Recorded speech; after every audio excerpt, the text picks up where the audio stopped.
And if our betterment is only for few, and the many are still suffering, and our betterment is not being used to relieve the suffering of the many, then our betterment may be a trick, a trap, and as Malcolm said, we've been bamboozled again. Now,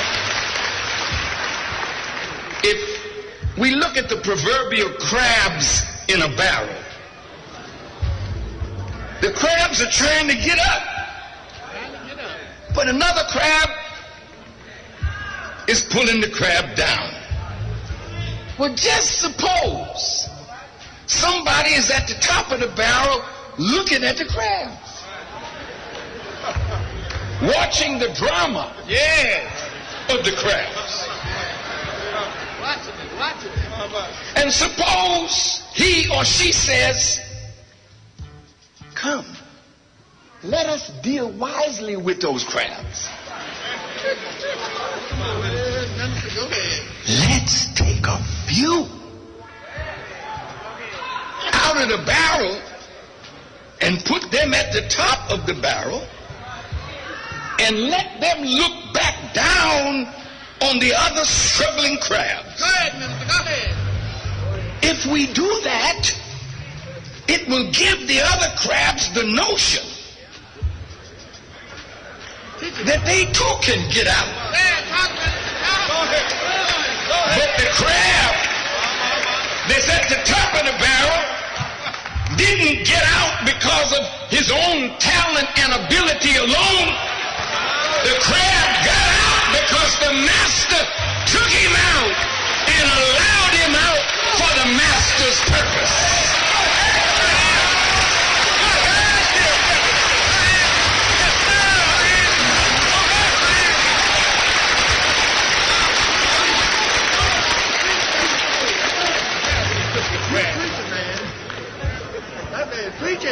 Now let's look at the wealthy and the famous among us.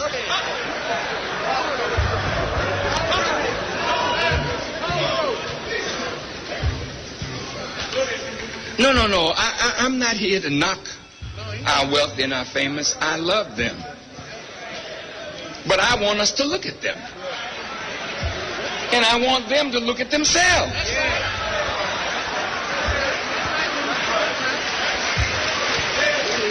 Now, if we look at the Oprahs, the Cosbys, the Jay-Z's, Kimora, Lee Simmons, and the Fab Lane, and all of our beautiful sports and entertainment figures that are now multi-millionaires, every one of these have good hearts, and every one of these are trying to do some good to give back to their communities. And that is an effort that we must applaud.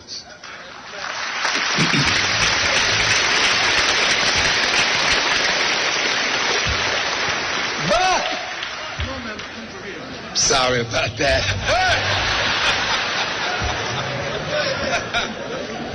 The man that owns the barrel could have pulled all the crabs out.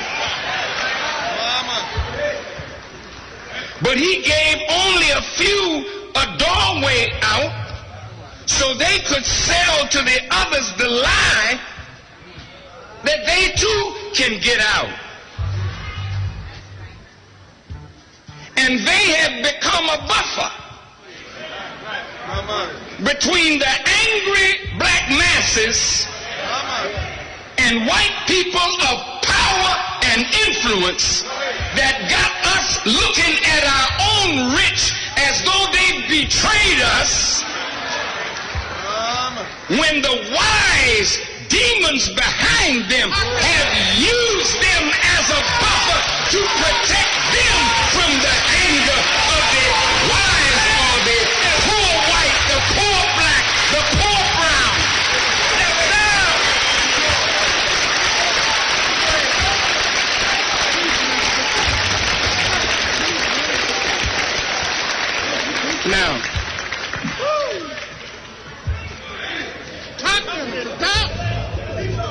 See, now those that are really rich, they can't get the other crabs out. Listen. And unfortunately, most are afraid. That's right. To even attempt to get the other crabs out. They want in with the barrel owners because their comfort level is not in the barrel, but their comfort level is with those who took them out. Yes, sir. So they don't have the strength to say, come out of her, because they're too deep in.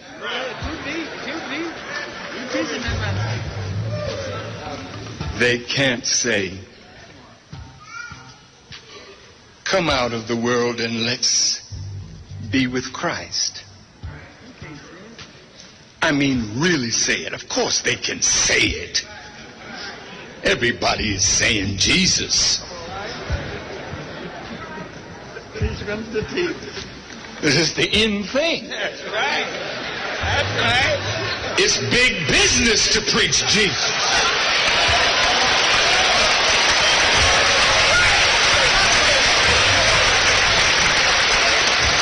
But it won't be big business to live Jesus.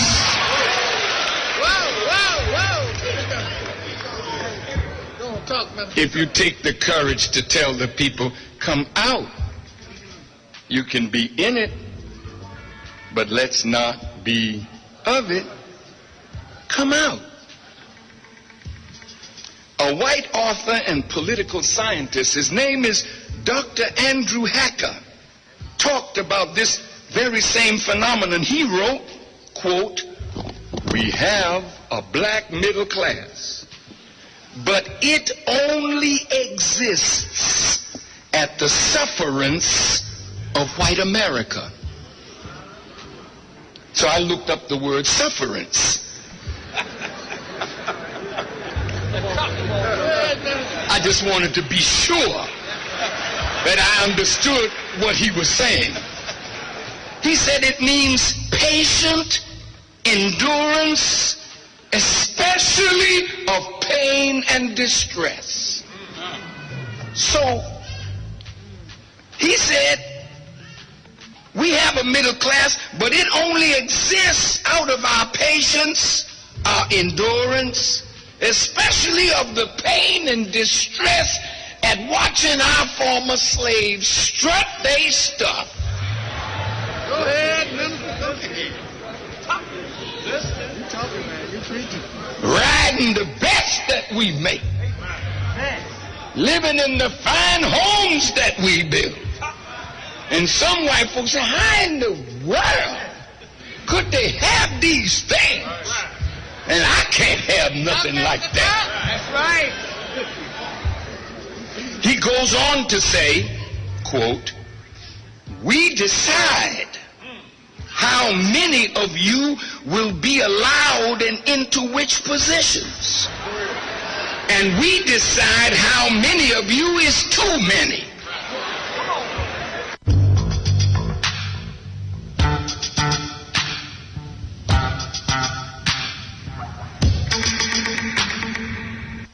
Greetings, beloved family. I begin in the name of Allah, the Beneficent, the Most Merciful. I bear witness that there is but one God. Welcome to the Black Agenda here on the Street 919 FM. I am Brother David Muhammad. And over the next couple hours also, we have some powerful information for you. First thing first, let me acknowledge African History Month, Black History Month, Trinidad and Tobago, November 2023. And I want to specially thank all of those who came out last week, Saturday, for our opening of Black History Month at the Kwame Ture Center. It was a joy. to see our people out. And first thing first, this morning we continue with our Boys Academy, the George Padmore Boys Academy at the Kwame Ture Center.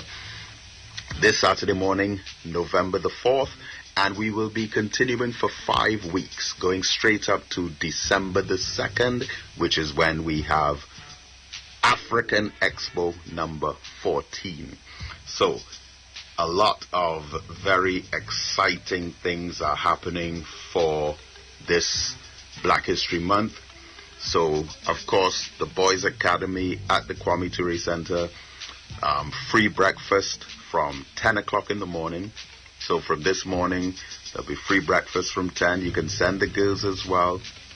And then the sessions start at 10:30. Now, this morning in particular, we have a special museum-type environment for our young men, and of course the girls too, where we have the displays from the National Archives showing the billboards and images of the 1970 Black Power Revolution. So we're going to be walking through with the youth, in addition to the motivational sessions, in addition to the knowledge sessions, in addition to the inspirational sessions. We're going to do somewhat of a tour of each of the boards, showing our history of Trinidad and Tobago, 1970, a time when our people rose up and got great results. We also have, so many things happening for this month.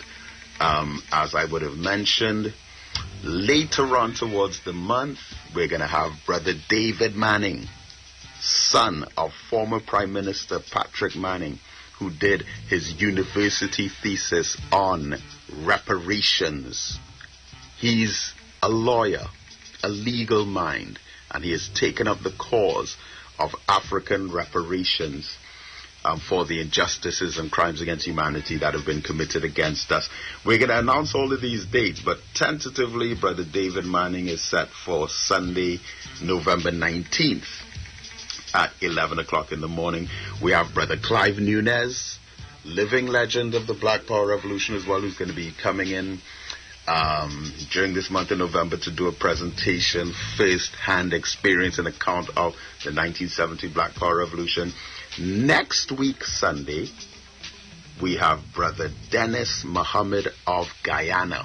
Now, he's also going to be at the Boys Academy next week, Saturday. But Brother Dennis Muhammad, on Sunday, next week, Sunday, which will be the 12th of November, he's going to do a special presentation on the oneness of CARICOM and African people within CARICOM in particular, but also he's going to talk about that border dispute taking place right now between Venezuela and Guyana and why it's important to all of us as CARICOM peoples. We have next week, Saturday as well, Brother Rubaderi Victor. He's the head of the Artist Coalition, cultural genius, artist, entertainer, storyteller, writer. So Rubaderi Victor is going to be at the Boys Academy interacting with our youth. Next week, Saturday, we also have one of the greatest heroes of agriculture in this country, Brother Alpha Sennen, Brother Alpha Sennen last year went to Israel. Think about he's doing so much work with the Ministry of Agriculture. He has the Y Farms. They opened a pizza restaurant in South Trinidad. They're growing so much food, doing such a brilliant job. We're looking forward to Brother Alpha Sennen. He's going to be at the Boys Academy on November 18th, Saturday morning from 10 o'clock. We have attorney at law Jason Jones from New City Chambers, brilliant lawyer. He's going to be in at the Boys Academy. That will be November 25th. On that same day, November 25th, our beloved black sisters, our black queens, we have a women's only meeting And also the Girls Academy is going to be relaunched in either a couple or a few weeks from now as well. And the great Professor Kwame Nantambu, Trinidad born, but he was Professor of Black Studies at Kent State University in Ohio. He's going to be at the Kwame Ture Center Sunday, November 26th. All of these activities, there's so much going on. And then, of course, the Saturday after that, which will be the last Saturday for this year for the Boys Academy, which will be Saturday, December the 2nd, we have African Expo number 14, the Black Market. This is what we're doing as an organization. But our theme throughout this month in particular is to focus on our youth. We are connecting our young men with successful black doctors, successful black lawyers, successful black businessmen, successful black entrepreneurs, successful black persons in various fields of human endeavor and different enterprises who have started off at the bottom and made it to respectable heights in their separate professions and occupations. We have had so far 41 sessions, 41 youth sessions. And we have brought to our young men some of the most brilliant examples of excellence that you can find in our communities. And there's still so much more. We're encouraging our young men to put down the guns, put down the drugs, pick up the books, get knowledge, unite, pool your resources, settle your differences, grow your own food, own your own land, open your own businesses, be family to one another, abandon and resist the desperate, pathetic, self-hating, low self-esteem, crabs in a barrel type mentality that exists in our community, where we find it so difficult to see our own people doing anything productive or progressive. That kind of negative spirit and foul attitude and that self-loathing and that discomfort that some of us experience when we see others among us making progress. Resist it, rebuke it, reject it, abandon it. Look forward, look up, look in the right direction. Don't look back, and don't stoop or sink to lowering your level to those who are so desperately trying to make you fail. Work to uplift yourself, develop yourself, unite. Let us all become better as a family. And this Black History Month, beloved, yes, history is about the past, but this theme is black to the future. Black to the future. The youth, our young people, whom we're encouraging to do the best with their lives. You're in the junior level, do the best in your SEA. Study your math, your language, your science, your social studies. You're on the secondary level, do your best in your CSEC or CXC subjects. Study your principles of business, your accounts, your economics, your social studies, your physics, chemistry, biology. Go all the way. Don't set any limits. And don't get caught up with those who are fighting against the upliftment of their own. Resist the racism, the negativity, the geographical area discrimination, the social class stratification, the hatred, the abuse, the violence, the drug addiction. And I'll go also to say reject the alcohol, the smoking, the gambling, the use of obscene language to one another. I'm calling on our young people to be better than we have been.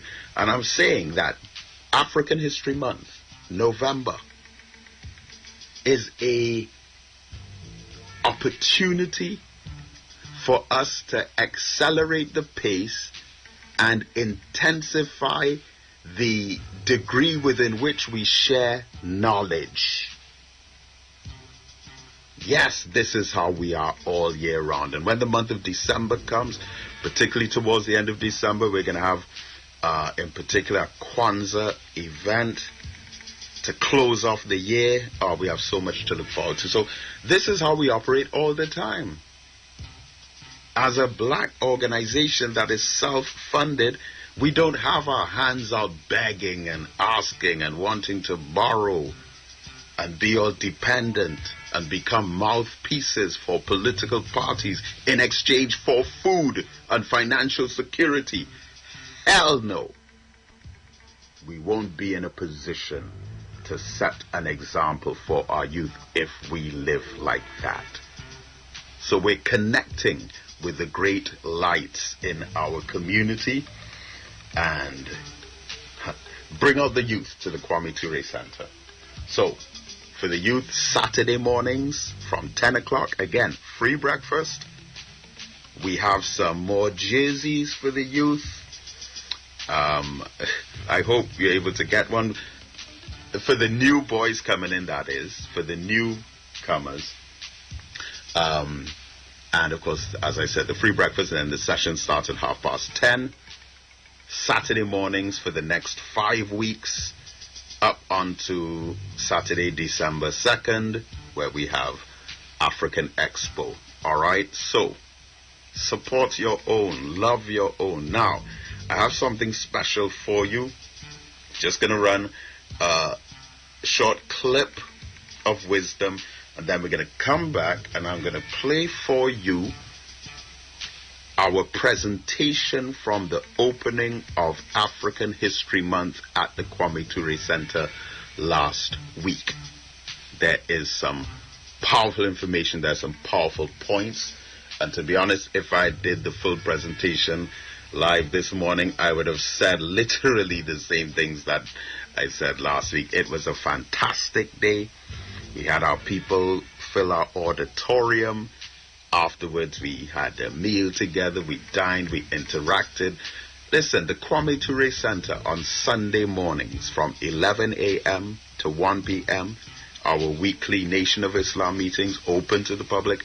It's a family building atmosphere and environment where our people come together on pure positivity. So, tomorrow, again, Sunday, every Sunday, 11 o'clock, we invite you out to be with us and to absorb in that kind of atmosphere.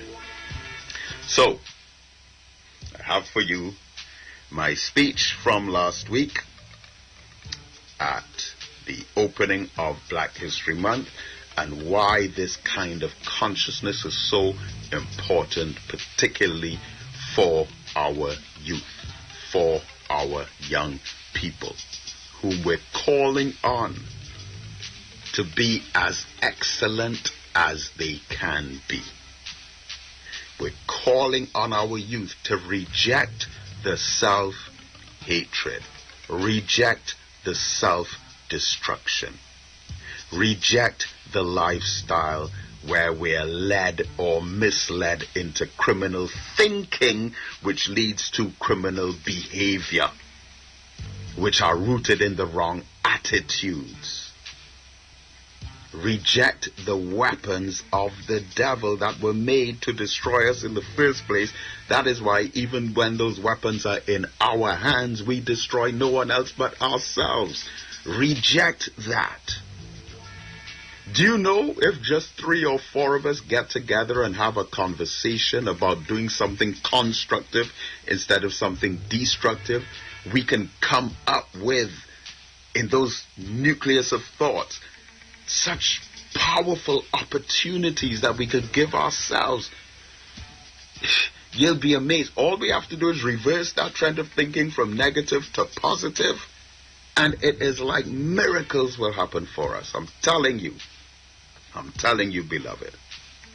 So, we look forward to seeing you for African History Month, November 2023, at the Kwame Ture Center.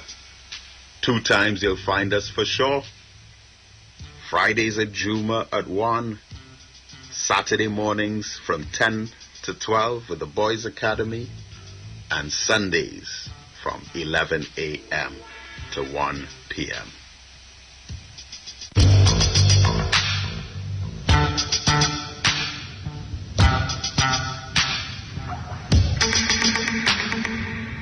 Brotherhood is required. Brotherhood is demanded. Brotherhood is obligatory.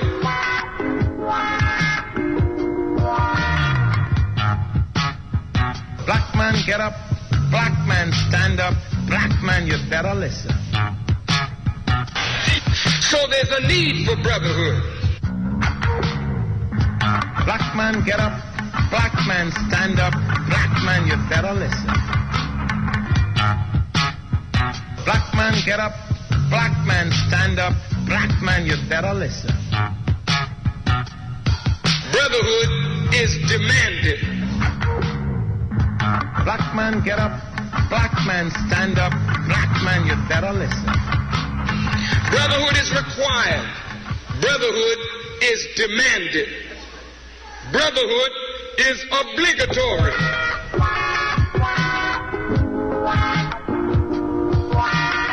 Brotherhood is essential, it is urgent, and it is compulsory.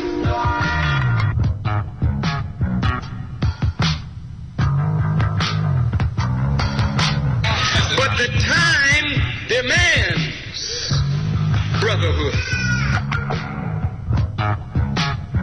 Whenever the dominant white society fears for its economic future, racial tensions are always aggravated.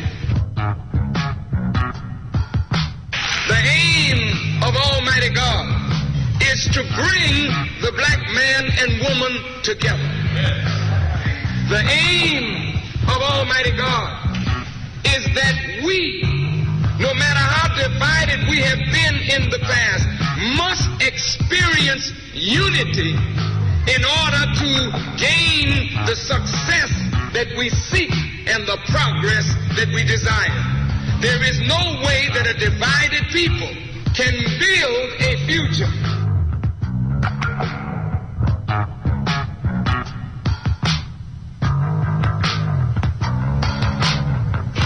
Brotherhood is required.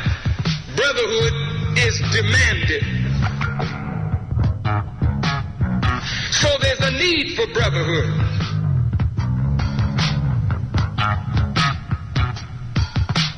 But if you walk the earth proud and arrogant, you never learn your lesson because you think you already know. And how in the hell could you know and be in the shape that we're in? How can there be any brotherhood if there's not even the honoring of a word? Black man, get up. Black man, stand up. Black man, you better listen.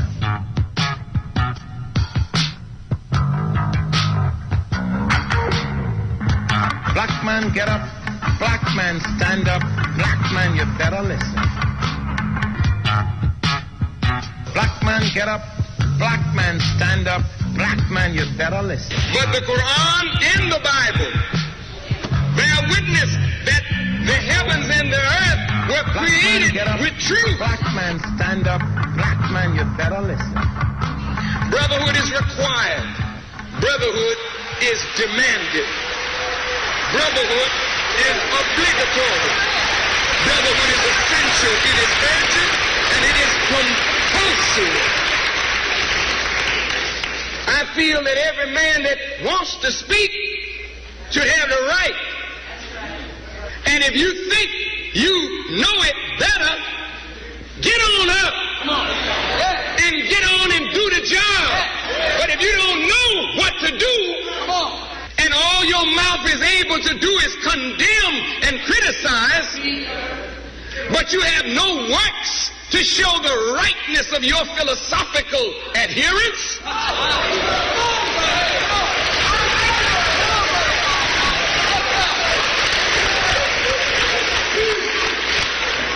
Then maybe you should rethink your position. You've got bills to pay, and so do we. Let's go pay some bills on the street 919 FM.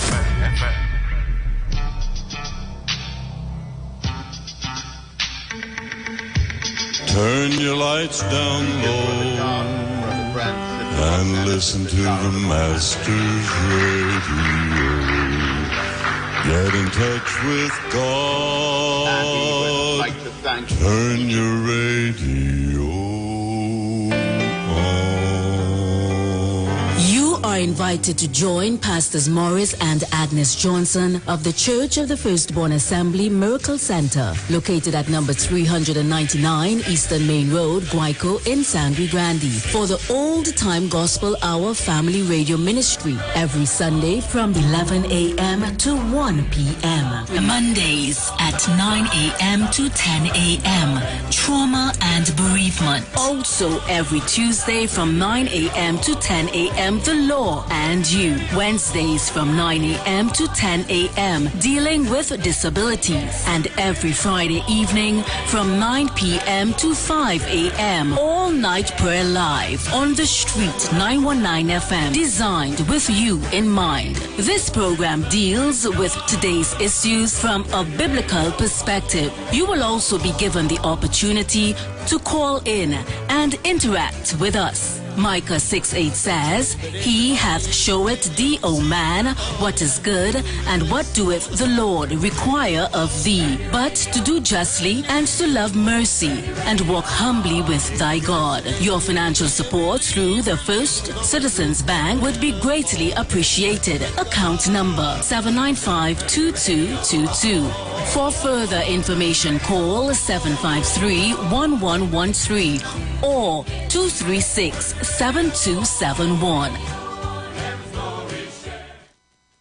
Share the line. Share the line. The Street 919 FM on Facebook and Instagram. Share the line. Iowa George on Instagram. Share the line. Iowa TV and Street TV on YouTube. Share the line. The Street 919 FM.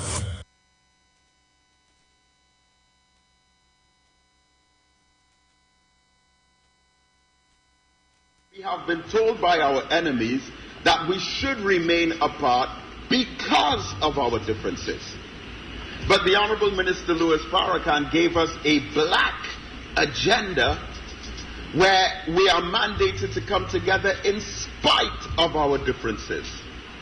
So the minister said the purpose of a black agenda is to set forth what must be done by and behalf of the descendants of African slaves who are entitled to know the intention and capability of the state under which we are citizens.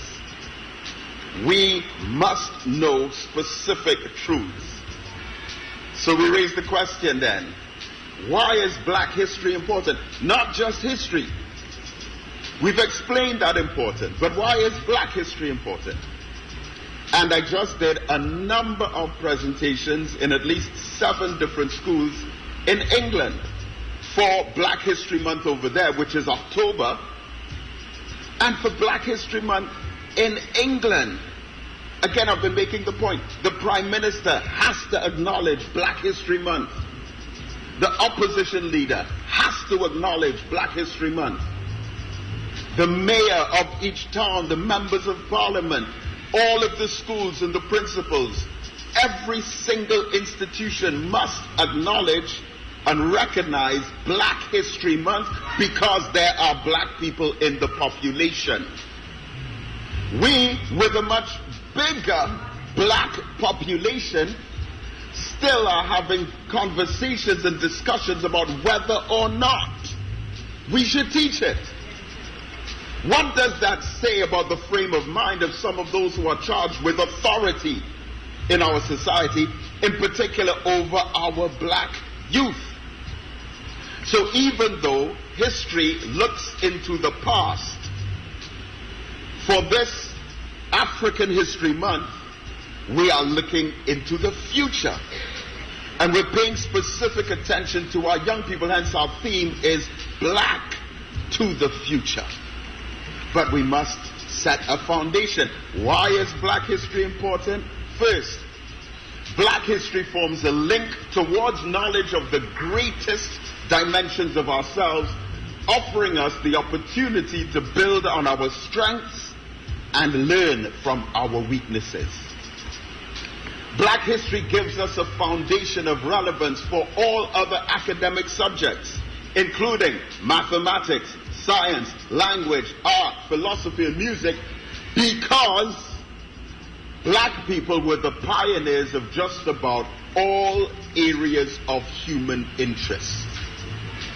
Black history not only tells us, but it also shows us that there are no limits to what we as African people are capable of accomplishing. African history is able to switch on an engine of passion within us to convince us that we are unstoppable, unmatchable, and undefeatable as African people. Black history is the world's history and the history of humanity itself. Black history, therefore, has been the most silenced, censored, distorted, banned, hidden, and rewritten. But we say, truth crushed to the earth shall always rise again, because we must emancipate ourselves from mental slavery. All praise is due to Allah. So, our focus, we say this year for Black History Month, is on our youth. And from next week, Saturday, inshallah, we will resume our Boys Academy, as young brother Mubarak came and asked me this morning. As soon as he saw me, he said, Brother David, when is the Boys Academy starting back? I said, I'm sorry, Mubarak, it's next week. So next week, Saturday, we will start back. And we look forward to seeing so many of our young Black brothers growing up into great Black leaders, such as our young brother Mubarak. But we have to also examine why Black consciousness is needed among today's Black youth population. And again, many times when we have forums discussing Black history or African consciousness or the knowledge of ourselves or even reparations, unfortunately, too many times it's the elders amongst us who are present without any bridge or link or connection with the younger ones. The youth, both the Boys Academy and the Girls Academy that we operate out of this Kwame Ture Center, you can ask them some basic questions about the history of Africa and who built the pyramids and why the noses were blown off and who invented so many great things. You can ask them about Marcus Garvey, about the Honorable Elijah Muhammad, about Malcolm X, about Nelson Mandela, about Minister Louis Farrakhan, about Dr. Martin Luther King, about Haile Selassie, about Kwame Ture, and about George Padmore. They will tell you something about them. I'm talking about 6-year-olds, 7-year-olds, 8-year-olds, and 9-year-olds who know things that many of us, even though we're conscious today, did not have much of an idea of or about when we were their age. That's the foundation.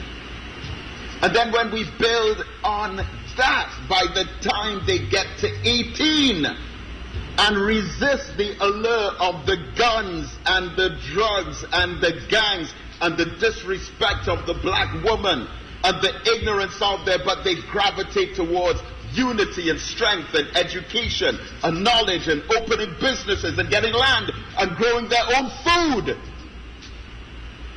Of all of the tens of thousands of dollars that are charged in private schools and primary schools all across this country to guarantee that they get into the prestige secondary schools, you cannot put a price tag on the knowledge that we are giving to our Black youth And there's no price tag that can be placed on the value of not even one of our great African children.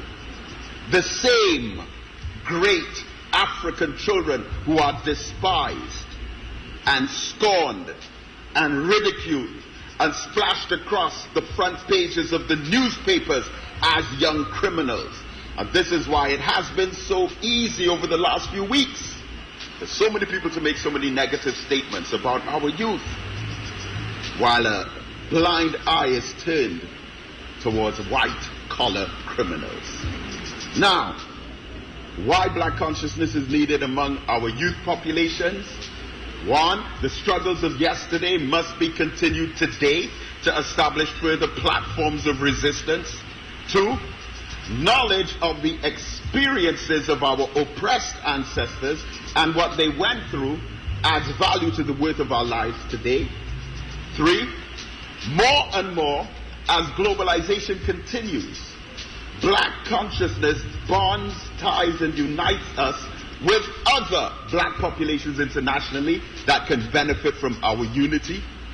And 4th, it is only when pressure is put on politicians from the grassroots level that positive change is made in the best interest of the black masses. Let's walk through this a bit. The first point, struggles of yesterday must be continued today to establish further platforms of resistance in the future. I am saying to you that for every single march, for every single protest, for every single publication of material, for every single sharing of literature that there has been within our generation, if you could just hand a single page to the next generation, it gives us an opportunity to rekindle and revive every single dying revolution. Because the knowledge of Africa in particular, and we're going to get into this in a bit, the knowledge of Africa, or Alkebulan, is a knowledge that we are disconnected from in a way that no other people are disconnected from their ancestral homeland. Right now, as we speak, they're teaching young children who are called Jewish or Israeli about the history of a region up there, which we'll look at in a little while. And they are injecting and indoctrinating within them a struggle. So much so that there are soldiers and commandos and terrorists who are committing acts in that region now who were not even born at the time when the struggle started. But they are so passionate about the struggle because they learned about it as children. And for as long as that knowledge continues, they will never give up on it. Knowledge of the experiences of our oppressed ancestors and what they went through adds value to the worth of our lives today. The Honorable Minister Louis Farrakhan did a 3-part series entitled Justifiable Homicide, examining why there's a spate of black-on-black killing that continues to occur in a way as if our lives don't have value. And Minister Farrakhan said one of the main factors is that when one of our youth takes the life of another one of our youth, there's the absence of the knowledge of what our ancestors went through on both sides. Anytime we get into conflict or war with each other, and one of us ends up spilling or shedding the blood of another one just like ourselves, there's a shared experience that both of them have, that neither of them know, therefore they're not connected by. And that knowledge and that consciousness is a potential healer of those wounds. Next, more and more, as globalization continues, black consciousness bonds, ties, and unites us with other black populations internationally that can benefit from our unity. And I say this to us, beloved, every time I'm about to do a presentation, of course so much goes into it, but I want to tell you something. Every time I'm about to do a presentation, if it's an average of 1 hour, I have at least 7 hours of material to share for that 1 hour. I normally cut it down to about 3 hours of material, which I'll squeeze into 1 hour. And there was one particular narrative that I wanted to share that I had to take out. But it's on this same point, that there's a globalization of our consciousness that connects us with other black populations. What I wanted to speak about briefly was something called negritude, and the fact that African French consciousness is spreading so far and wide, but we are disconnected from it. And there's a film that was recently released. The name of the film is Chevalier, and it's about the amazing story of a black man named Joseph Bellon. Joseph Bellon was a multi-black genius from France, whose parents were from Guadeloupe. One of his parents and his father was a slave estate owner. But his white father recognized in him that he had some kind of incredible talent on all different dimensions. And we want to get that film and show it here, because it starts off, I don't want to spoil it, don't want to give it away, but it starts off with such an amazing scene where this young man, Joseph Bellon, since he was a child, his parents took him to France and said, listen, this child is gifted, he needs to be part of this school. They said he won't fit in here, he's black. But he rose to become one of the most prominent members of French society around the time of the French Revolution, just before Napoleon's takeover. And the part that I didn't want to spoil, and I won't tell you all about it, was that it starts off, he goes into a concert. I'm sure many of you would have heard the name Mozart before. Wolfgang Amadeus Mozart, one of the greatest white musicians and writers of all times. Joseph Bellon was a better musician than Mozart, and he challenged him to a duel on the violin. And imagine being so brilliant as a violinist, and he also challenged their top swordsman to a duel in fighting, and he won everything. He was a genius, and they sought his leadership. Marie Antoinette, the wife of King Louis XVI, whose head was cut off in the street at the beginning of the French Revolution, she chased after him and gave him his title, Chevalier, and then took it away from him. Hopefully you'll get to see that in the movie. And the other reason why black consciousness must be spread among our youth is it is only when pressure is put on politicians from the grassroots level that positive change is made in the best interest of the black masses. Trust me, beloved. All praise be to Allah. There's no black politician who will acknowledge Emancipation Day or African Liberation Day or a Black History Month or the teaching of black history in schools unless there's pressure from the masses. And when it comes to us, praise be to Allah, when it comes to us, they try to encourage us to embellish our differences. That is the essence of our weakness, our differences. You think those politicians in England want to talk about Black History Month? But you see, again, the power of African culture in any multicultural or multi-ethnic population punches so way above its weight that they're trying to look like the African youth. They're trying to talk like the African youth. They're trying to dress like the African youth. They're trying to make music like the African youth. All over Europe. But we don't see ourselves as together, as one people. And therefore we won't be able to fight for justice together as a united force. Because it's the absence of justice that is causing the absence of peace. When you know justice, you know peace. K-N-O-W. No justice, no peace. But also, the views expressed are not necessarily the views of the management of the Street 919 FM. And you've got bills to pay, and so do we. Let's go pay some bills on the Street 919 FM.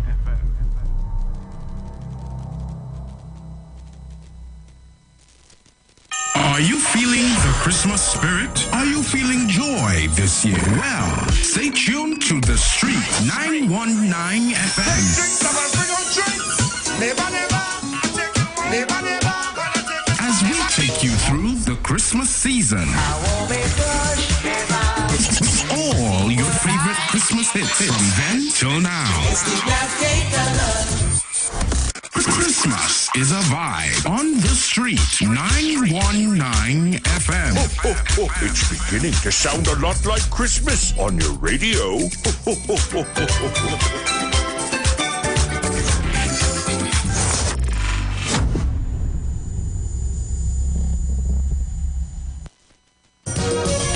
When everything seemed to be gone, the worst thing to do is sit down and mourn.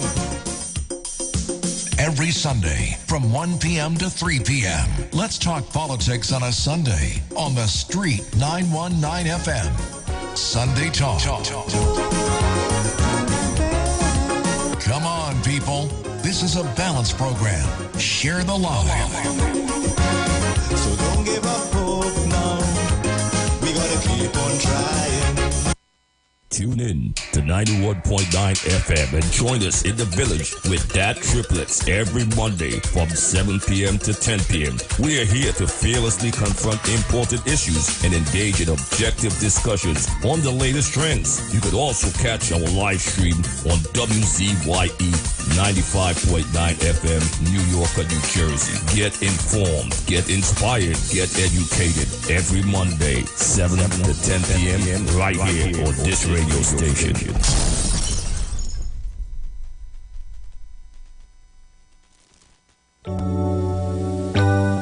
Blessings in the wonderful name of our Lord and Savior Jesus Christ. You are invited to listen to the Final Hour broadcast heard every Monday from 12 midnight to 5 a.m. in the morning on the Street 919 FM radio. Here my mom, Pastor Helen Garcia, and myself, Pastor Valentine Garcia Jr., preach the word of God to the elderly, youth, and children. We can be contacted at 629-0113 or 623-8444. The church is located at 26 Prince Street in Port of Spain. We look forward to you joining us. God bless you.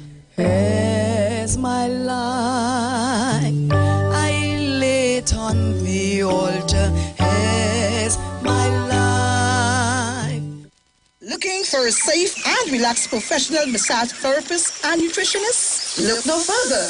Nature's Touch with Empress Judy and Associates offers a natural approach to better health. Treat yourself to a professional massage therapy and nutrition advice in a safe and relaxed atmosphere. Rejuvenate your body, mind, and soul at Nature's Touch Therapy. For an appointment, please call or WhatsApp 1-868-398-8282. or visit our Facebook page. Remember, your health is our responsibility at Nature's Touch.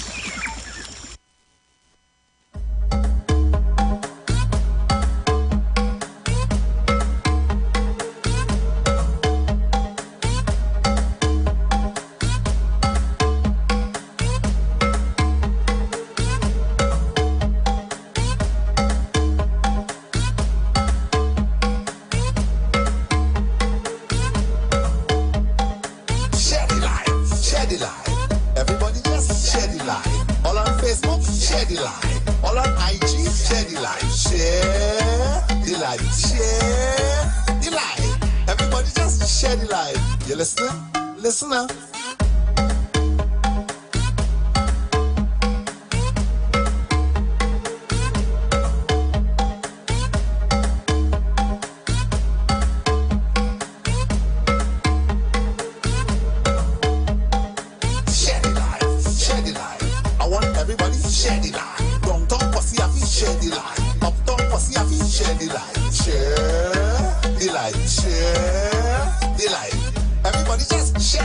Tobago cellular. Write, edit, and censor the history in such a way where not only have they interfered with the geography, but they're also attempting to interfere with the anthropology. Because that whole area, long before the European migrations, was all dark-skinned African people, black people. Now, especially after World War II and the Jewish Holocaust under Hitler and Nazi Germany, there's been a mass migration there of European or white people, which should have started in the most part in 1897 when the World Zionist Organization was established. It was our beloved brother Malcolm X who released or made public that book entitled Protocols of the Learned Elders of Zion, which is a 24-part document explaining an objective of European Jews to control the world, operate the banks, manipulate governments, edit published and printed material. And then by 1917, right after World War I, the government of England that had taken control of Palestine, and Palestine was actually called a British mandate, they passed something called the Balfour Declaration, where they said, look, we're going to take this land and we're going to give it to the Jews.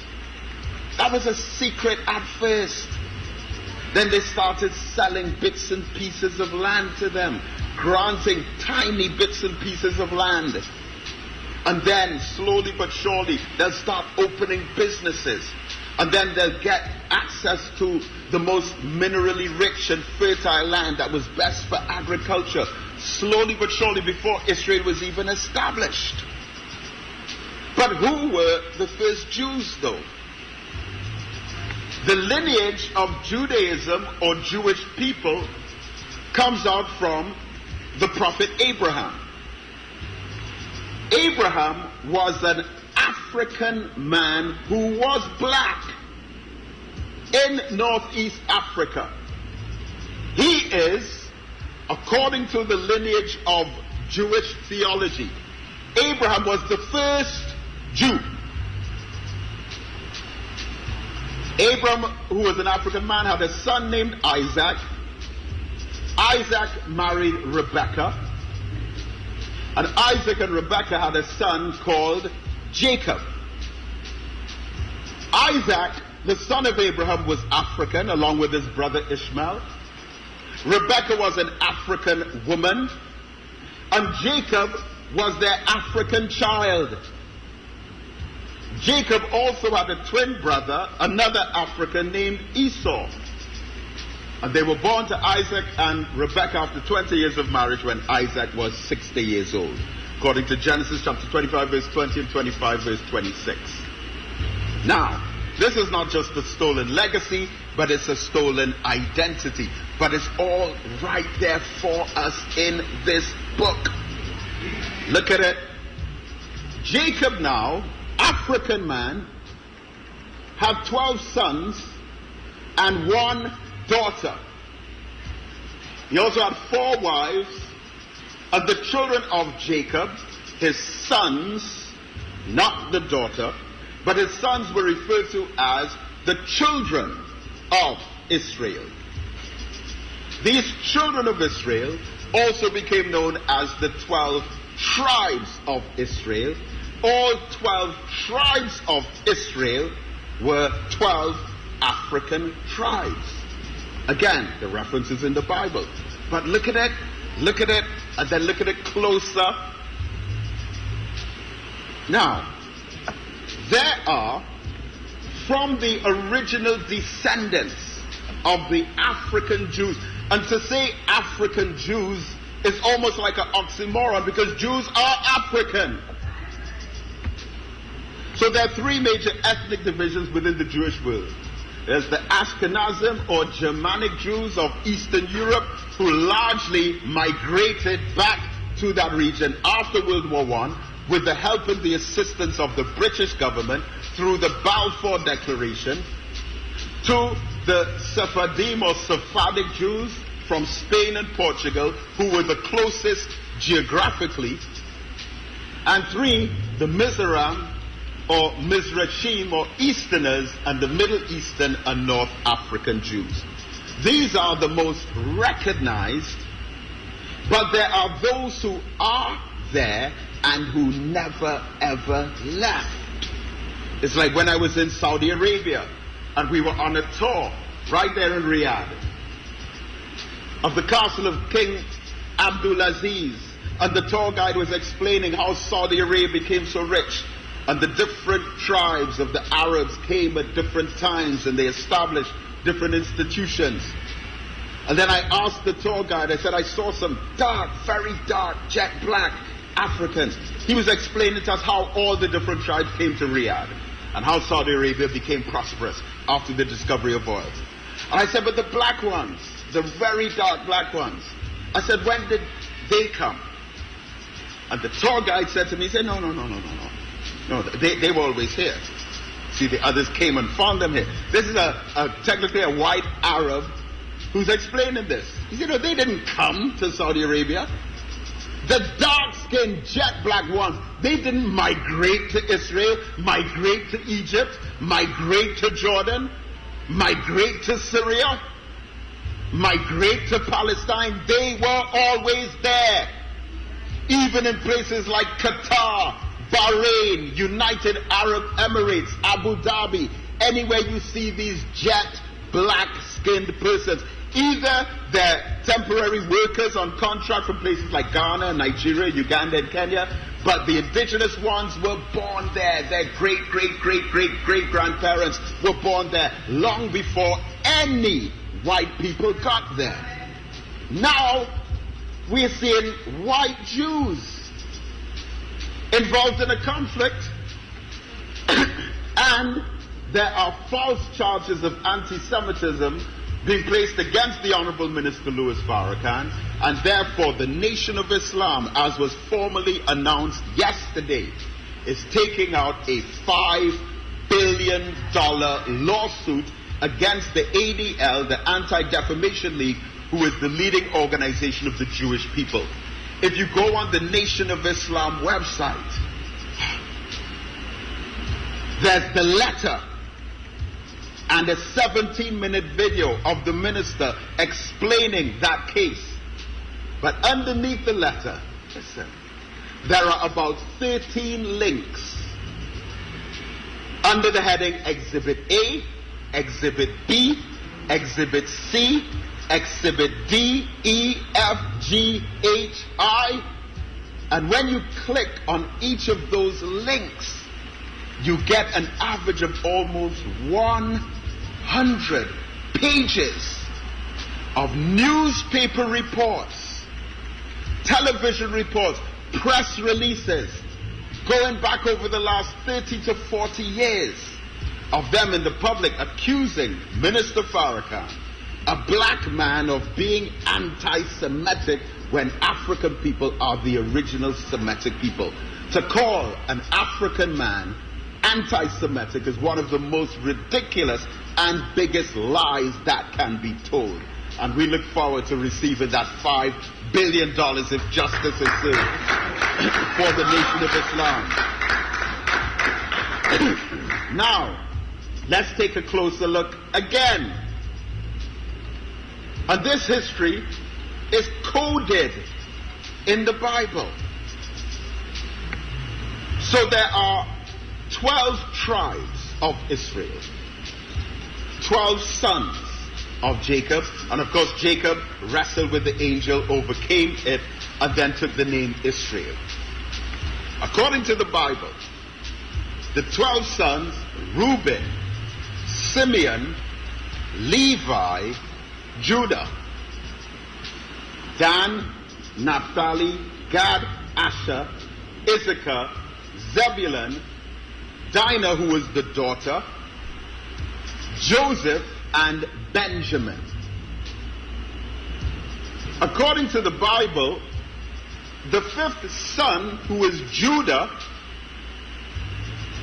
is the lineage from which the people who are called Jews came from.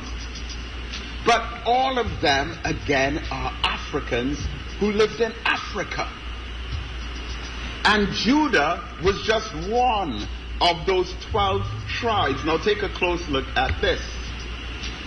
This map here shows you prior to the establishment of Israel, prior to the establishment of the United Nations, prior to the Balfour Declaration of 1917, prior to the League of Nations and the Berlin Conference in 1884. Here you have the different geographical regions where the 12 tribes of Israel were established. These are African people living in peace. And if you look at that pink region there, which is the land of Judah, and the land of Judah has been labeled under the badge, the conquering lion of the tribe of Judah. Look at Judah. Somehow, some Europeans who convinced through the World Zionist Organization, European governments that had taken control of land after World War I, because this is not the only incredible map of its kind.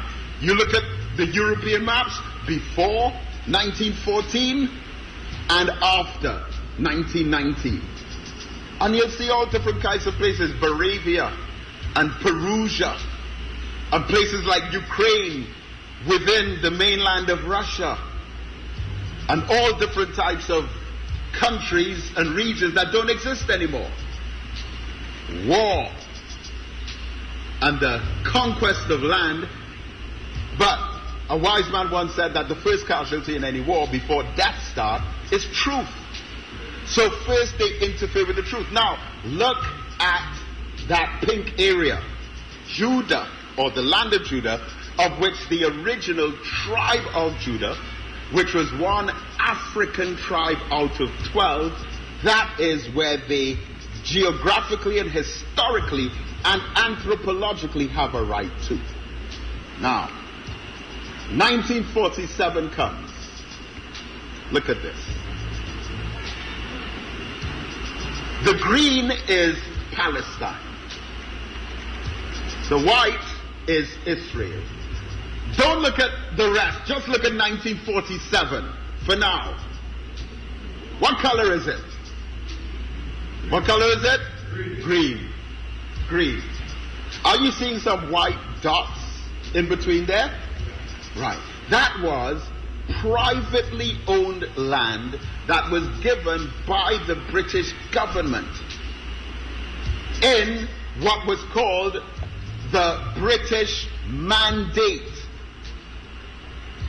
They started to give out grants of land, just like here in Trinidad and Tobago, where you had an indigenous population.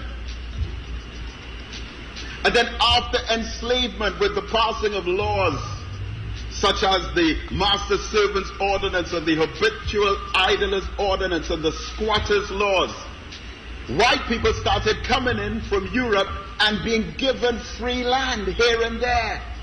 Meanwhile, we who were here all the time were barred from even owning land. And they changed laws to prevent us from owning land. So all of those white dots is what would have been granted to individual Caucasian Jews, or those who would have embraced the faith from outside of the Middle East, so-called. From 1897, when the World Zionist Organization was established, up to 1947, when the United Nations was established. All those white dots, land that was given. Now, look at 1947. That was when the United Nations got involved And there's a reason that England handed the entire situation over to the United Nations. Because there was a lot of terrorism.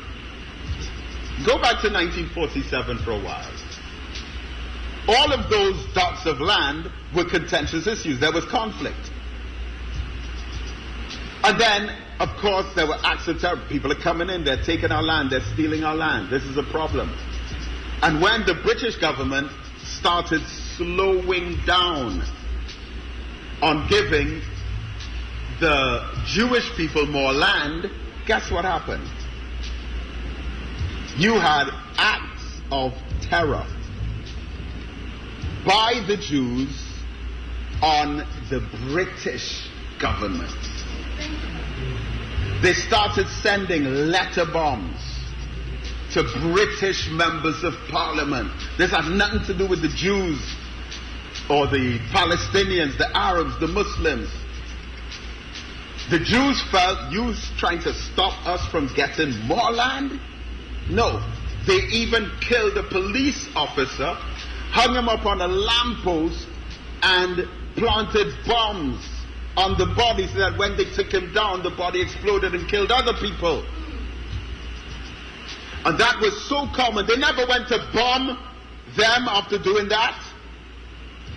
And then the British government decided eventually, we will hand this hot potato situation over to the United Nations. As a matter of fact, we could even put up an argument that the United Nations were established for that purpose. And then, come back to the second one here now. This is what the United Nations decided. That same region centered around where Judah is, the land of Judah, an African tribe of descendants from the prophet Abraham through his grandson Jacob, that they were given that region. Then you had the 6-Day War, 1967, and another war in 1973, which is when Trinidad and Tobago's oil boom became a factor, and Trinidad and Tobago became a prosperous nation. And Dr. Eric Williams, and around the time of that 6-Day War, Dr. Eric Williams gave free bus passes and free school meals and subsidies on gasoline. So even though fuel prices went up all over the world, it benefited Trinidad and Tobago and other oil-producing nations. And then look at the present. The green part on the left is the Gaza Strip. The other part, dots of green with occupation in between, is called the West Bank.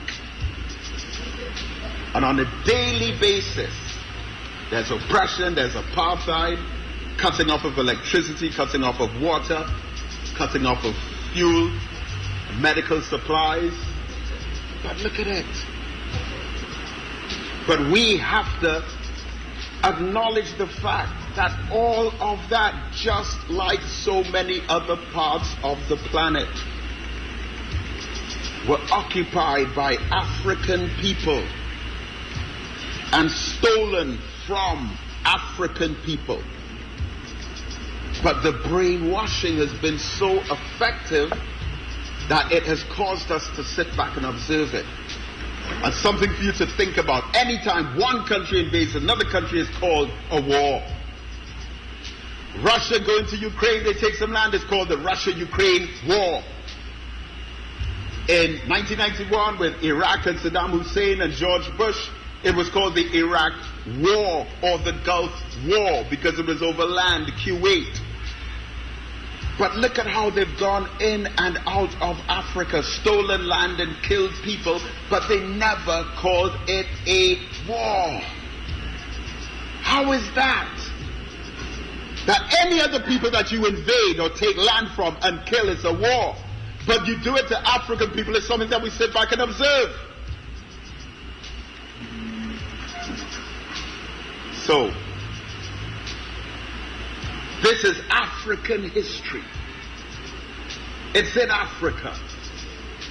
And the timing is right for this lawsuit against those who have distorted those truths for so long. Now, let me begin to wind down. Is everyone all right? All right. Okay. All right. If you say so. These 3 books were published by the Nation of Islam Historical Research Department. And the first one in particular dealt with the issue of Jews who were involved in the slave trade. And this multi-billion-dollar investment brought about multi-billion-dollar returns. But there's this badge to deflect the guilt of them by calling it anti-Semitism. Let's go through this very quickly, because this here is our beloved brother, Professor Tony Martin. Put Trinidad and Tobago on the map, because he was born in Trinidad and he became Professor of Black Studies at Wellesley College in Massachusetts in America. Trinidadian. And I'm very, very, very, very, very proud to say that we have in the audience today another Professor of Black Studies, formerly of Kent State, Ohio, in the United States of America. One of the brightest minds on black history and black studies in America. And he was born in Trinidad. And we look forward to hearing from him later on in African History Month, right here at the Kwame Ture Center. I speak of the great Professor Kwame Nantambu. Please give him some love.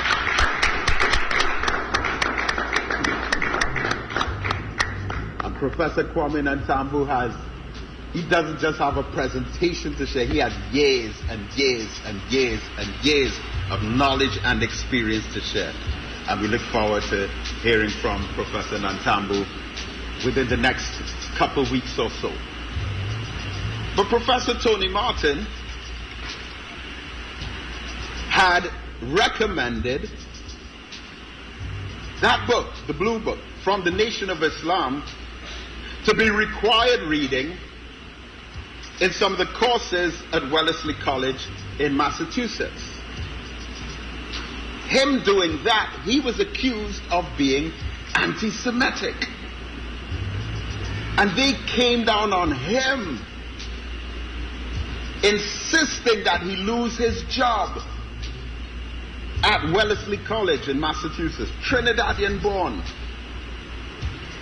From that experience, he published this book. And he explained that there's something about that particular truth. In a world built on lies, there will always be aggression against the truth. We know that.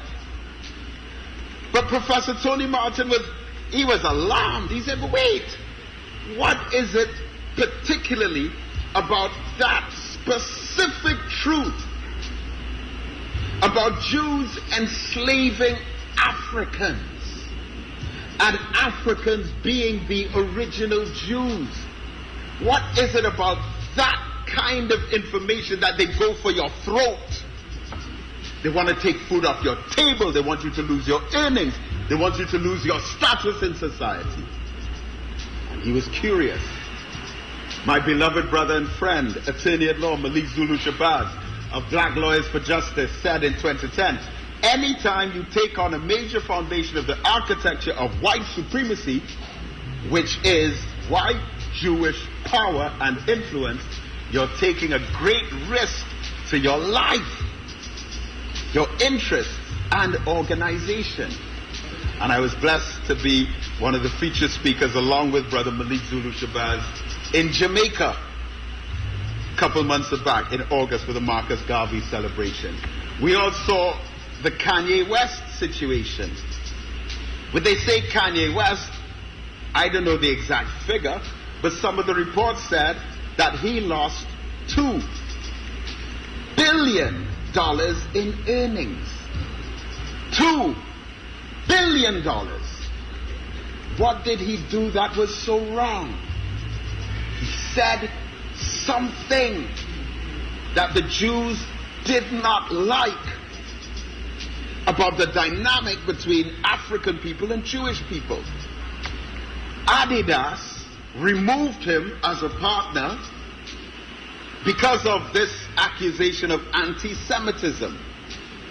Because Adidas was so upset with Kanye West, or Ye, that he should be anti-Semitic. But let's look at Adidas for a moment. The Adidas company was started by Adolf Dassler in his mother's house. He was joined by his elder brother Rudolf in 1924 under the name Dassler Brothers Shoe Factory in Germany, and was supporters of the Nazi regime. Just look at his name. Who names their child Adolf? Imagine a teacher in a classroom. Richard, here. Quasi, here. Robert, here. Stephen, here. Adolf, here. He wouldn't even want to answer to his name. You naming your child Adolf? And they started the Adidas shoe company. But there's been such a huge cover-up with this. Both Dassler brothers joined the Nazi Party in May 1933 and also became members of the National Socialist Motor Corps. Furthermore, Adolf took the rank of sportwart in the Hitler Youth from 1935 until the end of the war. During the war, the company was running the last sport shoe factory in the country, because in 1943 the shoe production was forced to cease operations and the company's facilities and workforce was used to manufacture anti-tank weapons. Not only were they supporting Hitler, Adidas temporarily stopped making shoes to make military equipment to support Hitler in the genocide against the Jews. And now they're telling Kanye West, because of an opinion that he had regarding black people and Jews, rob him of $2 billion of his earnings. There's something about that particular truth. As our beloved brother, comedian Dave Chappelle said, as Dave Chappelle has proudly expressed his faith as a Muslim, he said there are two words that if you say back to back in a sentence will get you into trouble with the industry. He said the two words are the and Jews. Now look when he said that, less than a year ago, Black History Month last year. He said you can't, and he said that on the backdrop of the Kanye West controversy. Our brother Nick Cannon, who's been doing these videos with our Nation of Islam representatives, again, all he had to do was agree with Minister Farrakhan. They want to axe him, make him lose his earnings. Michael Jackson, as I say, look, let me fix that. Michael Jackson, in a song, all he said, just two words, the song was almost like a rap. Rapid fire, he said, Jew me, sue me. The name of the song is They Don't Care About Us. They Don't Care About Us. And in that song, Michael, just one quick line, Jew me, sue me. They don't care about us. And he had, this is in the days of CDs, they had to recall millions upon millions upon millions of CDs to replace that line and then manufacture millions and millions more just so that the word Jew was taken out. We have our great brother, basketballer, Kyrie Irving, who, he didn't produce this documentary, Hebrews to Negroes. This is a documentary that explains how African people were the original Jews, African people were the original Hebrews. He saw the information, liked the information, and just clicked the little heart on social media when you approve of something, and then they're calling for him to lose his job. But the one who speaks out most boldly, the Honorable Minister Louis Farrakhan, says, how many of you have the friendship of Jews or the hatred of Jews where you can't even say a kind word about me and you have to answer to them? It's almost like a litmus test to see how loyal black people can be to the white establishment. How do you feel about Minister Louis Farrakhan? And unless you say something negative, you're potentially blacklisted. So the Quran says, and the Jews planned and Allah also planned, and Allah is the best of planners. So the truth of this book has gone even further and wider. And Minister Farrakhan said the term anti-Semite used to refer to those who hate the Jews, but now the term anti-Semite refers to those who the Jews hate. Our great brother Dr. Yusuf Ben Yakinen said, truth is a continuous examination and fact always supersedes belief. All of these issues regarding our history, regarding our heritage, regarding our past, we have to get to the facts of, because they've interfered with our ability to process them. Now, we begin to close. Today, in the news, this morning, it was announced that in Kenya, a team of lawyers and social groups have come together to call on King Charles, who's about to visit Kenya, to properly apologize for the Mau Mau. The Mau Mau was an uprising in Kenya where black people tried to prevent their land from being stolen by white Europeans. That's all. And what the British government did under Queen Elizabeth, because when her father King George died in 1952, she was in Africa. She became the Queen of England while she was in Kenya.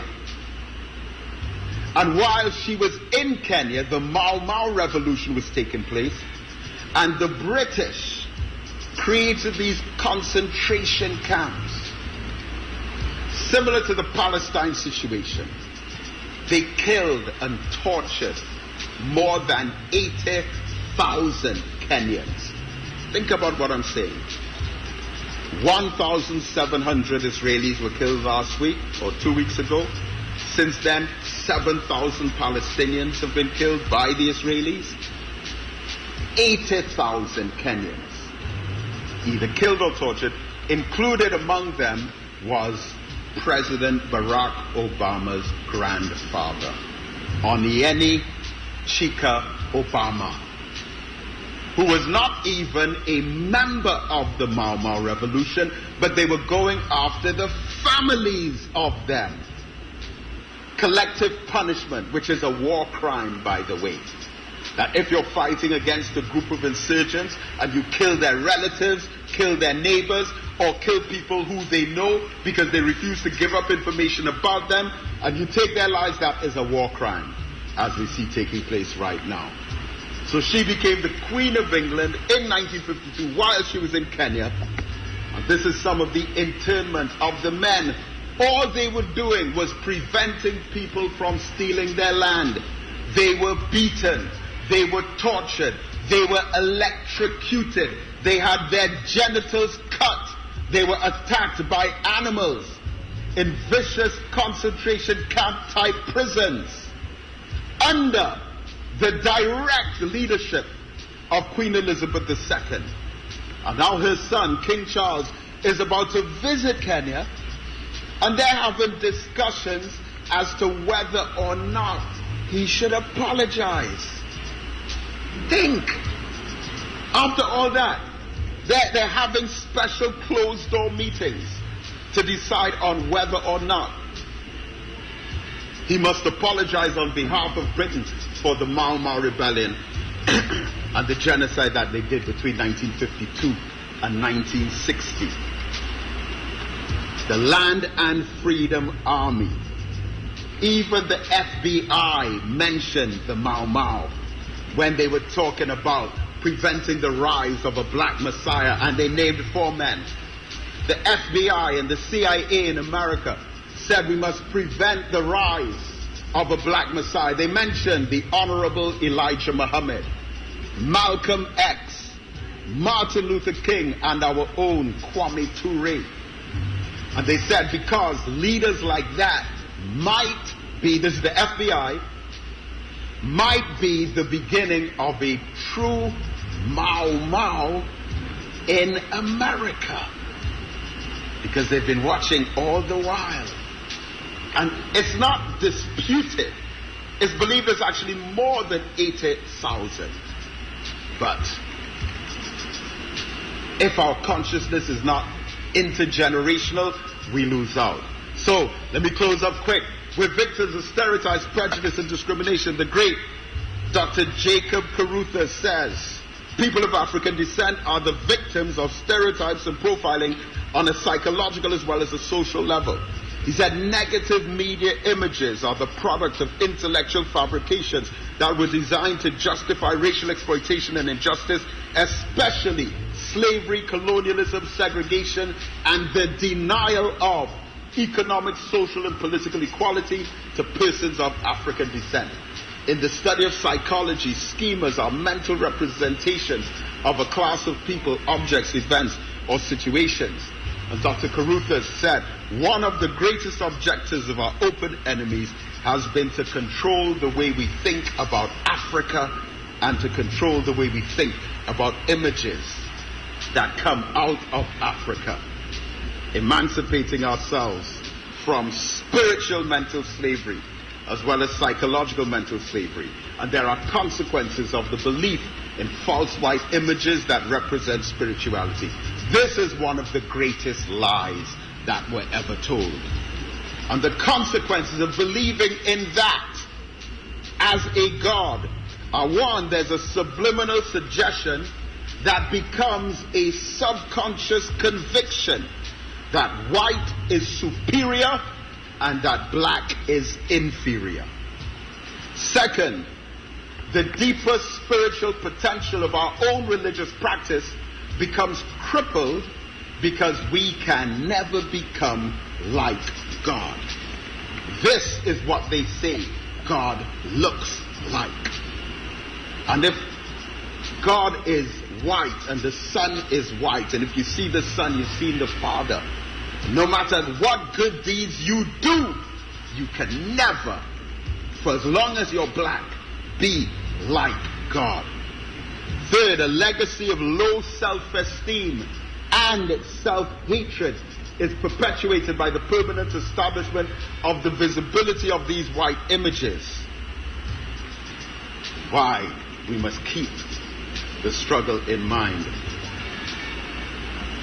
And all of those factors, subliminal suggestions, subconscious convictions, white superiority, black inferiority.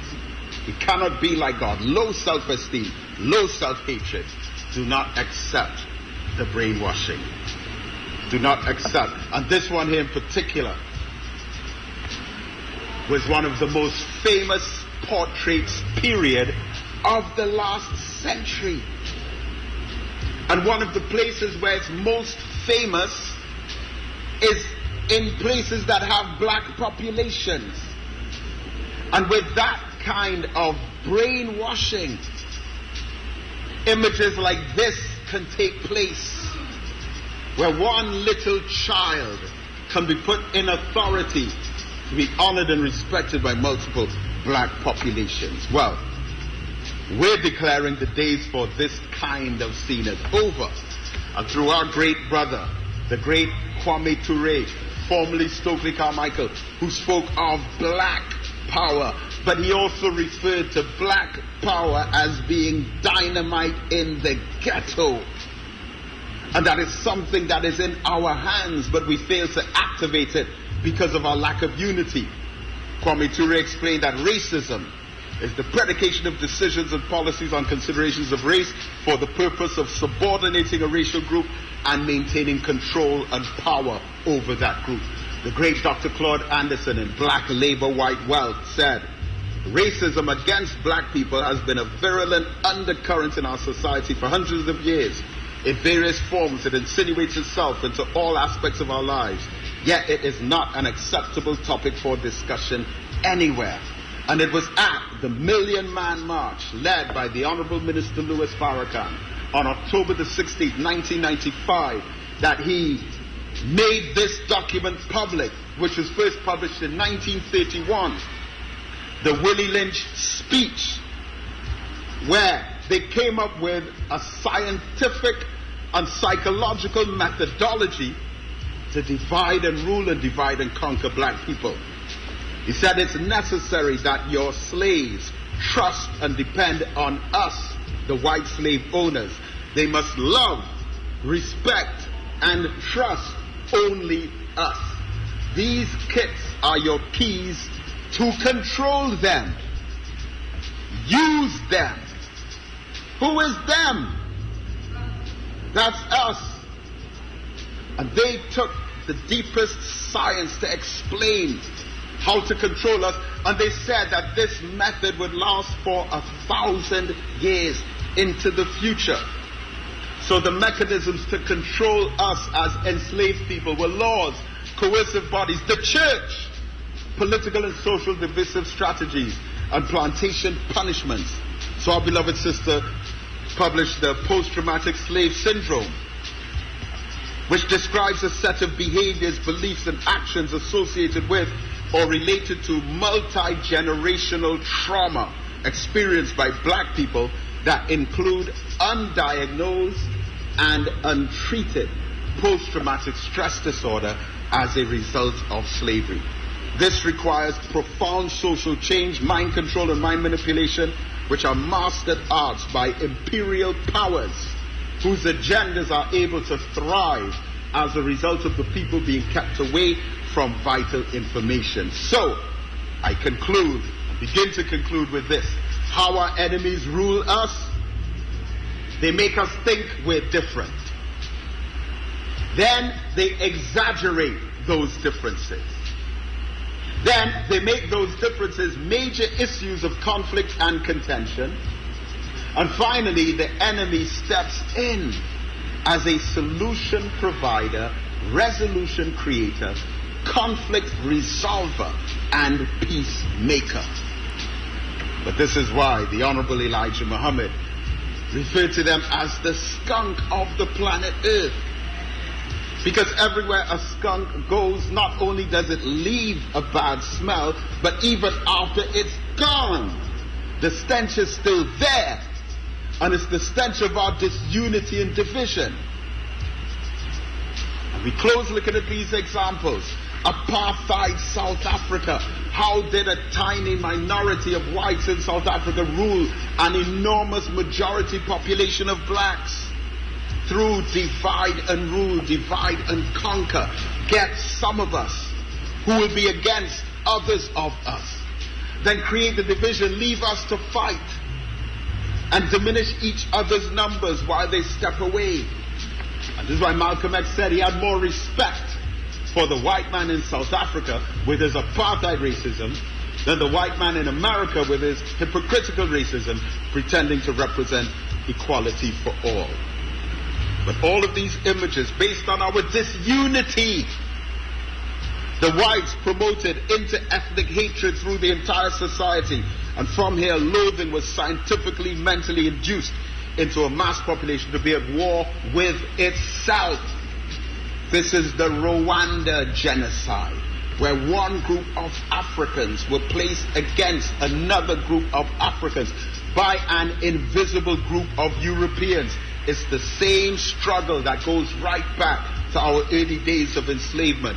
and the Rwanda genocide, a tiny handful of Belgians from Europe being the factor between the Tutsis and the Hutus, and a massacre of close to 500,000 of our people.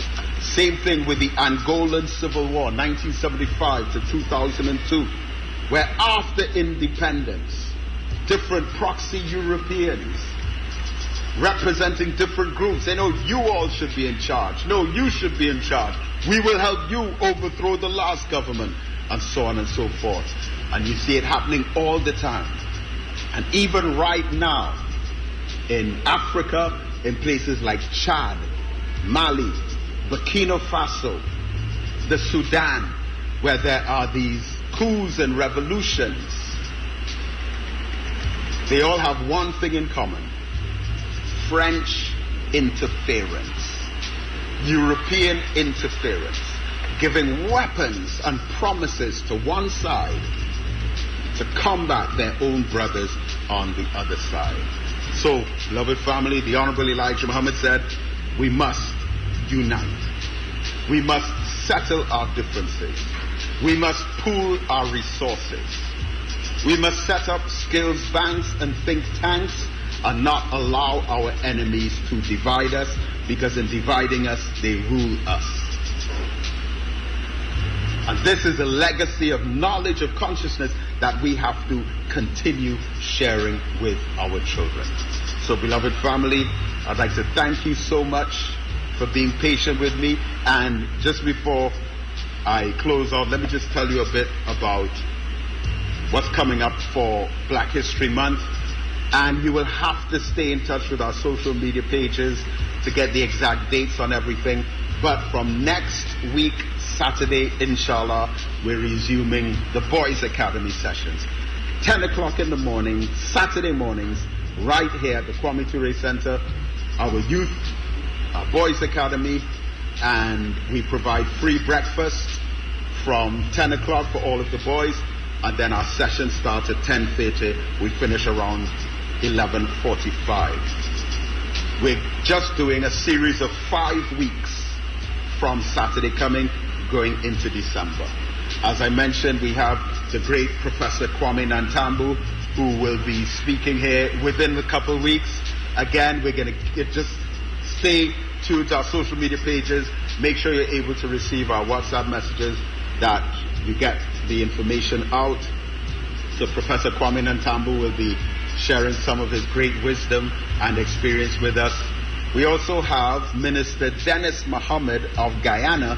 He's going to be here, inshallah, on the 16th of November. He's going to be here on the Sunday,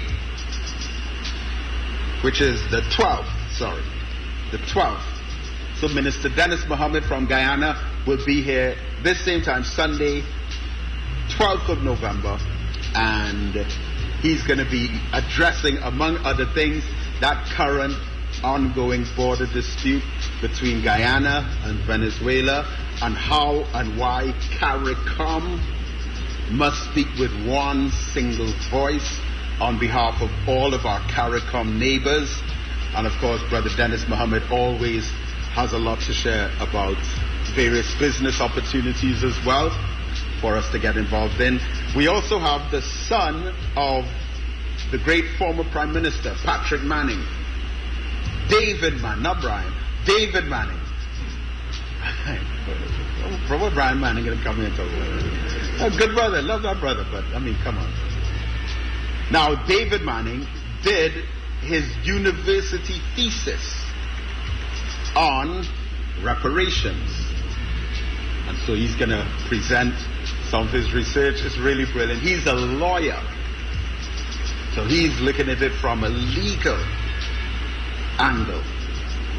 And we also, inshallah, will have a women's only meeting towards the end of November, inshallah, as well. So we want to get our sisters out for that women's only. We have the Girls Academy that will be resuming as well.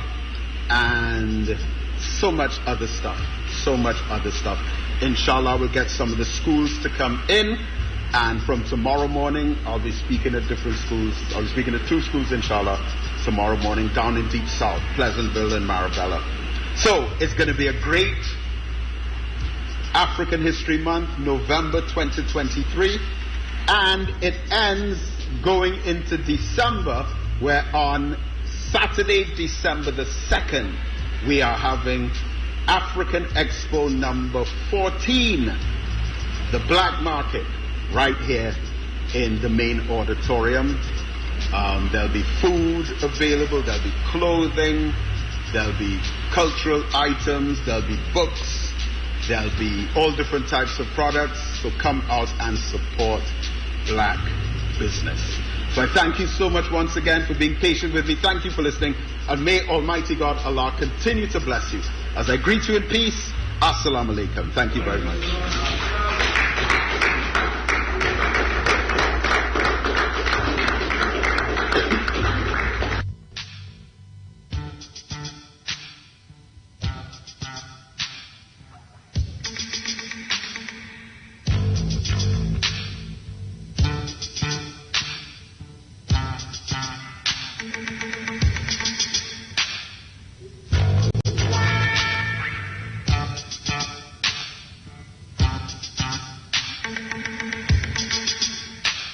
The truth must be recognized by the black man. The Honorable Elijah Muhammad, he wanted me to speak for all black people.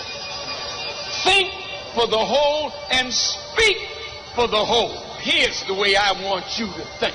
If we have 30 million people eating a slice of bread per meal, that's 90 million slices of bread per day. 630 million slices of bread per week. 37,760,000,000 slices of bread per year. How much land must we have under wheat cultivation to give our people their daily bread? Then he said, move on to milk. How much land must we have? How many cows must we own? How much grazing land must we have to give our people a glass of milk with every meal? How many sheep must we have, and how much grazing land must we have to give our people a lamb chop? I didn't say pork chop.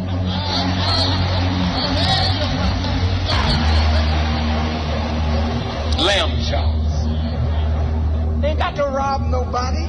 You gotta own the means of production. Then all your businesses will spring up. How much land must we have to give our people a requirement of spinach or broccoli or carrots, cauliflower, onions, garlic, string beans?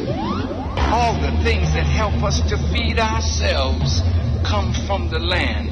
How much land must we have? We've got to know just what it takes to feed an entire people. That means we are independent. We've taken our stomach away from our enemies. How much clay land must we have in order to make bricks, to start building houses? How much forest land must we have to cut down the trees and make wood to build homes? We have to have land, and there is no compromising this. Defending black women and black children and black babies and black men. The truth must be recognized by the black man. But the word economics comes from the Greek eikonomikos, but it has come to be defined as the science of production, distribution, and consumption of goods and services, or the material welfare of humanity. Now, a blueprint is something defined that acts as a plan, a model, or something providing guidance. An economic blueprint is exactly what we need. 1, 2, 3.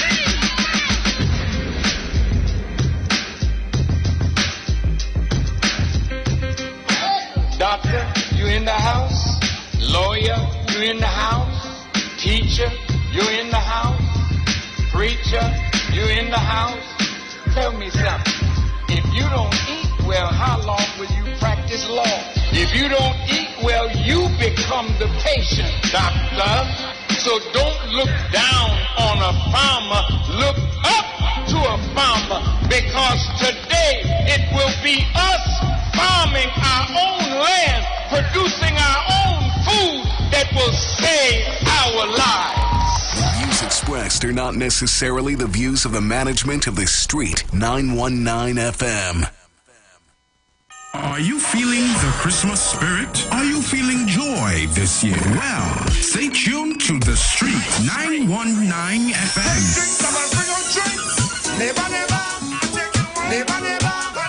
As we take you through the Christmas season.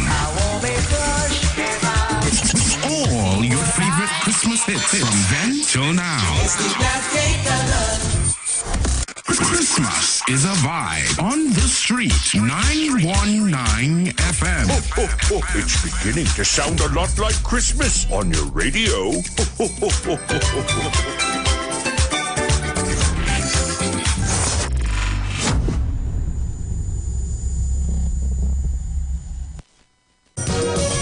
When everything seemed to be gone, the worst thing to do is sit down and mourn.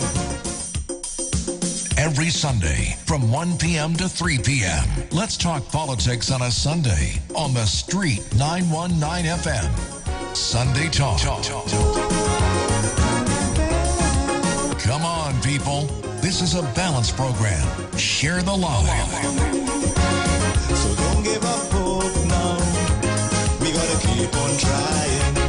Trinidad and Tobago Carnival 2024. The launch event is coming.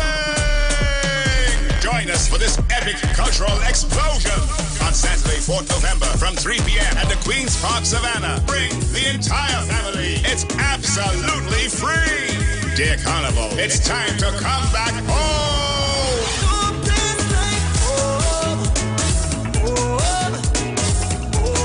A production of the National Carnival Commission of Trinidad and Tobago in collaboration with TUCO, Pan Trinbago, and TTCBA.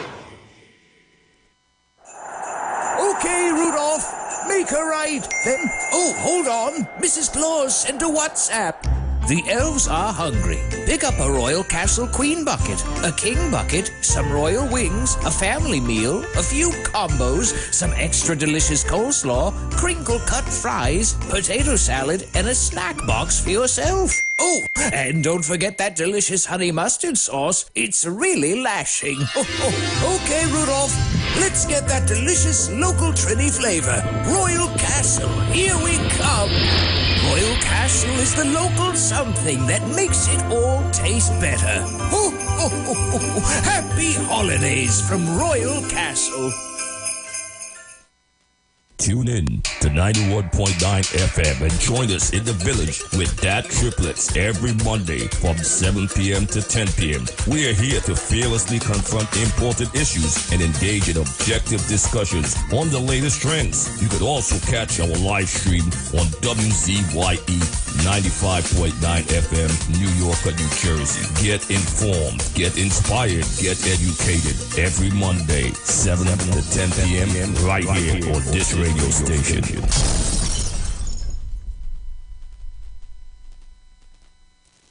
Join the